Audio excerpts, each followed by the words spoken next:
መኪናዋ በር ላይ ቆማለች። የዓመቱ ታላቅ ምሽት ዛሬ ህዳር 20 ቀን 2018 ዓ.ም ትኩረትን የሳበውና ብዙዎች በጉጉት ሲጠብቁት የነበረው የዓመቱ ምርጥ የቲክቶክ ክሪኤቲቭ አዋርድ ወይንም ቲክቶክ ክሪኤቲቭ አዋርድ ኦፍ ዘ ኢየር 2025 ሽልማት ስነ ስርዓት ይካሄዳል። በዚህ አስደናቂ ምሽት የዓመቱ ምርጥ ተብሎ የተመረጠው የቲክቶክ ክሪኤቲቭ አዋርድ አሸናፊው ወይም አሸናፊዋ ዘመናዊ የኤሌክትሪክ መኪና ተሸላሚ ይሆናሉ።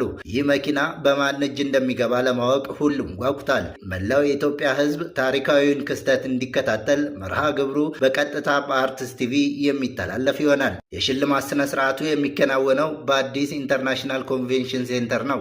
የኤሌክትሪክ መኪናውን ለተወዳዳሪዎች የለገሰው የኢትዮጵያ ቴክኖሎጂ ለፈጠራና ለቴክኖሎጂው ዘርፍ ላበረከተው አስተዋጽኦ ምስጋና ተችሮታል። የእናንተ ግምትስ ማን ያሸንፋል ብለው ያስባሉ? የኤሌክትሪክ መኪናውንስ ማን ያሽከረክረዋል? አስተያየቶንና ግምቶን ይግለጹ። ሁሉንም በአርትስ ቲቪ በቀጥታ እንከታተል።